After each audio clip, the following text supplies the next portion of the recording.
waroon dem Sénégal balaa ñu fay dem dinañ réfléchir à 2 fois. d'accord laaj ay garantie. d'accord c'est important. d'accord c'est très important Cheikh Ahmed Tidiane dañuy dellu soit tey jii ci li nga xamante ni jot na xew foofu ca biir Roland Garros ginnaaw nag investisseur yu patronat français yi ñoom ñoo invité le président de la République def ko invité spécial mais j'espère que déglu nga discours du président de la République du Sénégal Bassirou Diomaye Faye ginnaaw loolu ñu bëre dañu jàpp seen loxo taf ko ci seen gémmiñ mu doon benn discours boo xamante ni dafa contradictoire ak discours bi nga xamante ni tey ki nga xamante ni mooy premier ministre am moom la doon yëkkati du temps de l'opposition tey ku ne Cheikh Ahmed Tidiane Sall dafay naan membre fondateur u Pastef bërki démb ñu ngi dégg sax Akhenaton di ko fàttaliku ci benn live en 2016 bi Pastef di ñëw foofu di présenter livre am sur le pétrole bokkoon nga ci ñu dalal tey jii ki nga xamante ni mooy leaderu parti Pastef di l'actuel premier ministre alors que yàgg nga dégg discours am jëmale ko ci France na dégagé France na fi jógee France na teggi kudam tey jii ci li nga xamante ni maanaam mooy suñu ndodd ñun mën nañu développer sans la France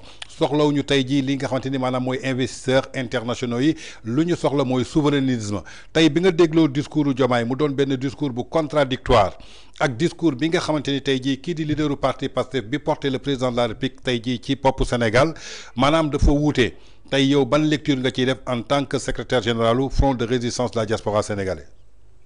waaw mais xam nga ay discours bi mu def dafa jéppalu maanaam dafa jéppalu mais yemul rek si jéppalu parce que boo xoolee man sax après la xool image yi.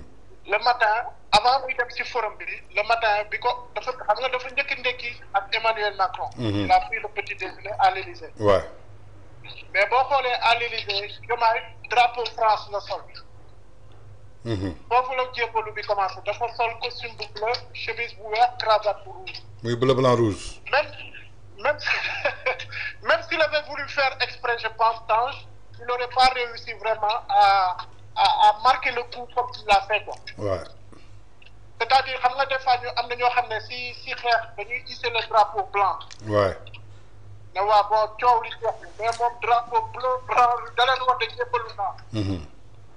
te bi mu demee si salle bi aussi boo déggee discours am li ma leen wax lu ngeen si soxla am na fi. am na stabilité.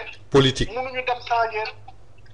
ñëw leen jël li ngeen soxla effectivement kooku dafa nekk mu benn contradiction bu mag a mag par rapport ak France dégage bi Guy Marius Sagna doon wax mais également que la France ôte son genou de notre cou bi premier ministre bi Ousmane Sonko doon wax te ñoom ñëpp ñu bokk benn camp doon ko dugal si nopp xale yi que France dafay dégager ba benn moment sax bi mu amee seen insurrection boobu. Ils se sont attaqués volontairement et délibérément aux intérêts français en brûlant des stations Total, des magasins Auchan, tout ce qui pouvait vraiment représenter les intérêts français au Sénégal. Donc revirement spectaculaire bi ñoom ñu def. man ma saa toog sa plateau foofu nga dalal ma à Sacré-Cœur je pense. Ouais. ma ne Pastef c'est l'escroquerie politique du siècle. Oui, je me rappelle bien. man gëmatuma ci politique dina amati escroquerie bu mel ni Pastef ci politique.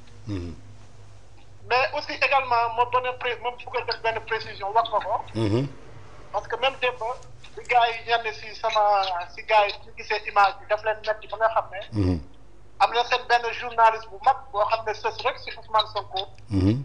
tey dama ko yónnee sama contribution parce que xamante ne mu ne ma mais mënu ma génne contribution bi et puis xeex bi ngay xeex c'est pas gentil ma ne ko sawaay yéen vous êtes pas des enfants de cœur moi non plus. mu am sama benn xarit boo xam ne dañ ko yebal fa fii ne ko ñoom mënuñu comprendre régime bu bees boo xam ne toogagul ci sax 2 ans man ma mel ni dama am benn compte personnel bu may régler ak ñoom. ma ne ko nag wax mooy indi wax.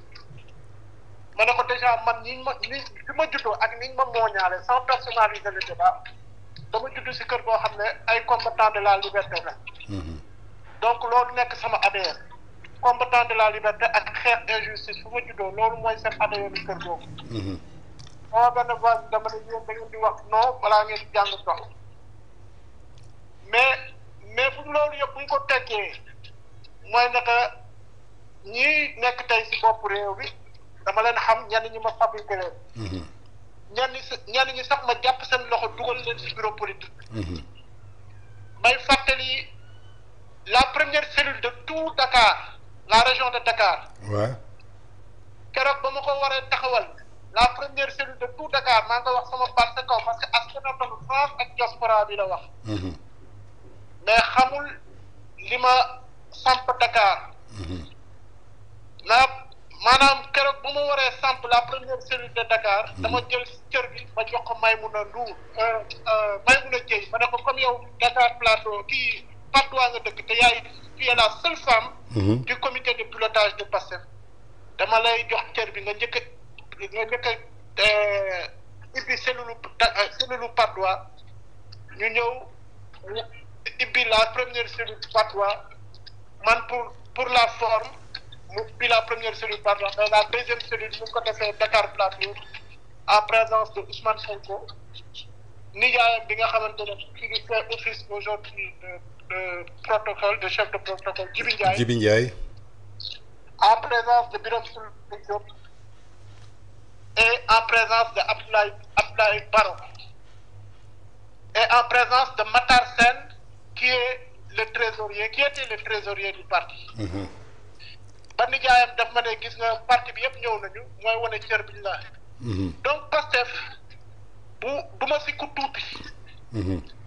maanaam tey bu ñu doon xool si actionnaire majoritaire yi damay bokk si actionnaire majoritaire yi.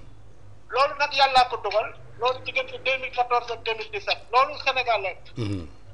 bërëb yi ma sànc Sénégal mais également 2014 il faut pas oublier bi ñuy daxee Ousmane Sonko mu fekkoon ne ñu ngi liggéey si benn cadre politique bu ñuy wax initiative politique pour une alternative au Sénégal.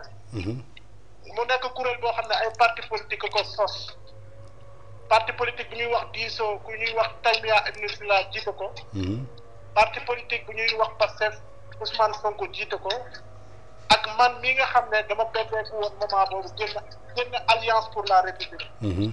nekk moment boo xam ne aw ma parti si la ma ñoom seen bopp ñaari parti prenante yooyu daal di ma copte na ma ça tombe bien comme yow amoo parti fu mu nekk nii yow yaay coordinateur initiative politique pour une alternative au Sénégal. dañ si liggéey ñeenti weer li may wax ni c'est pour l'histoire parce que seen journaliste boobu ma doon waxal tey. daf ma fàttali loolu yëpp ma ne ko merci quand même mënoon na si bañ a fekk. mais loolu c'est pour l'histoire parce que sama bàmmeel laa taxaw. xaw na suba je ne serai plus de ce monde. mais donc 4 mois la ñu liggéey si initiative politique pour une alternative au Sénégal. Macky Sall daal di jël benn décret radié ko de la fonction publique. man en fait loolu moo précipité sama dugg passé mais man comme ni may wax mais Ousmane Sonko ne m'a pas convaincu. daf ma fekk si xeex pour injustice xeex pour démocratie xeex pour liberté d'expression xeex pour l'égalité de la justice. mais biñ ko taxee laa jàpp ne war naa ko taxawu d'abord en mettant sur pied le comité de défense de Ousmane Sonko. bi ma gisee Sénégalais bi ñu wuy fii au niveau de la diaspora. ma ne c'est le bon moment pour créer le parti en France. s'il a lancé création du parti bi en France et un peu partout dans la diaspora. les premiers coordinateurs Italie Suisse Espagne nekk ay coordinateurs yoo xam ne maa leen copte maa leen fa teg. et aussi dans beaucoup de villes de France comme Marseille. comme Lyon. donc c'est pour l'histoire ma def benn aparté bi wax bi maanaam wax junj naa la ko sànq ma ne ñoom bu nekkoon ne rek dañ leen jox réew mi ñu téye incapable. mënuñu incompétent sax mën naa toog xaar. waaw mais nag ñu jox la réew mi incompétent incapable boole ci jaay doole ak man niñ ma mooñaale ak lii sama adhéré su ma ko noppee du ma gor. donc ñi ma interpellé ne ma dafa mel ni problème personnel non seulement mbir mi am na problème personnel. règlement de compte boo xam ne man ak ñoom la loolu suñu diggante la. parce que damay rappeler 2017 laa génn Pastef mais li ma fa génn change il faut tamit sénégalais yi xam ko. parce que 2017 dama ne leen dañuy ànd ak opposition bi yëpp. donte ñun xamuñu ñu on est des juristes inconnus mais pour l'intérêt du Sénégal dañu ànd ak opposition bi dañu ànd ak Idrissa Seck dañu ànd ak Khalifa Sall. dañu ànd ak Malick Gakou. ñu def benn liste unique de l'opposition en 2017 pour wàññi doole Macky Sall ñu ne ma du si dal cher. ñii ay sàcc lañu ñii ay dëmm lañu. ñii ay nooxoor lañu. ñun suñu politique mënuñu ànd ak ñoom. ma ne leen waaw parti moom nii la ku nekk da ngay am sa opinion. mais nag jàpp naa ne man lii intérêt Sénégal mooy ñu ànd opposition bi yëpp parce que lii mooy intérêt Sénégal wàññi doole régime bi Sénégal mën a rééquilibrer les pouvoirs. pour que justice bañ a jàng. mais boobu temps topp ñu ma si dañu def sax ay communiqué ne yónni wuñ ma pour que man ma bokk ma dugal Pastef si liste unique. donc contradiction politique boobu divergence politique boobu moo tax ma claqué la porte daal di génn si Pastef en 2017. d' accord loolu tamit pour l'histoire il faut ñu xam ko. d' accord c'était une émission pour parler du FRDS mais on n'a pas le temps je sais que yàlla moo xam ku nekk fu muy def. mais li tax ma ne non seulement am na yoo xam ne c'est pour le Sénégal dama sama cër la ma jug xeex ko. mais am na loo xam ne ñoom ak sama diggante parce que comité de défense bi. bi ma ko njëkkee créé semaine bi dafa am ay sénégalais yoo xam ne c'est des véritables patriotes fu ne woon nañ ma fa ñii jox ma chèque ñii jox ma xaalis parce que li taxoon ma créé ko c'était pour que daar mu am benn comment dirais mu am benn retombée financière boo xam ne dinaa ko mën créé sama loxo yónnee ko man ko pour mu mën fay ay facture am fay ay loyer pour jàppale ko si perte de revenu bi mu am donc les premières quêtes dans la diaspora sama loxo la jaar yii ma yónnee ko Bassirou Diomaye Faye yii ma yónnee ko Ousmane Sonko ci boppam yii ma yónnee ko Ousmane Abdoulaye Baro et ça c'est pour l'histoire. D'accord. mais ironie du sort mooy ne que Bassirou Diomaye Faye déclaré na patrimoine boo xamante ne Ousmane Sonko nëpp na patrimoine boo xam ne Madiambal Diagne c'est un fonctionnaire milliardaire. et loolu bokk na si li nga xam ne bu ma amoon compte personnel bi may réglé dina si bokk parce que j'aime pas qu'on me prenne pour un con. Tu peux pas tromper les gens en te faisant passer pour quelqu'un qui n'a pas d'argent. Diaspora bi di lekk dal fekk yaa gën a riche ñu nekk ci diaspora bi yëpp. donc loolu compte personnel boobu dinaa ko réglé ñu am. D'accord. léegi pour dellu si waat si li nga xamante ne. Sur la question du discours de Diomaye devant le patronat français. tey li mu tenir assurer leen tey jii ci stabilité politique et stabilité juridique xamal leen ni que terrain bi nga xamante ni mooy Sénégal terrain bu ñu xam la ñoom donc lépp lu mu leen di investir rek lépp lu ñu fi amul rek ñoom ñoo ko xañ seen bopp kon ubbil nañ leen terrain bi mu wuteeg loolu discours bi ñu doon wax jamono ji fi Macky Sall nekkee ba 87 personnes daal di ñàkk seen bakkan tey su ñu waxee visite bi dañuy wax wàllu diplomatie économique par rapport yéen tey seen mobilisation bi ngeen def ci buntu Roland Garros ba daal di dénoncer li nga xamante ni maanaam mooy problème mu liberté de presse problème mu arrestation yi problème mu justice bi problème mu champion nationaux yi ñu jàpp ci kaso bi est-ce que tey jii du yàqal li nga xamante ni maanaam mooy Diomaye comme on dit que en matière de diplomatie doo dégg mukk fu ñu la naan déedéet waaw rek lañ lay wax mais doo gis kenn. waaw xam nga tey jii nii maa ngi lay wax ne am na un certain nombre de chronogrammes yoo xam ne dinañ ko def pour nos activités.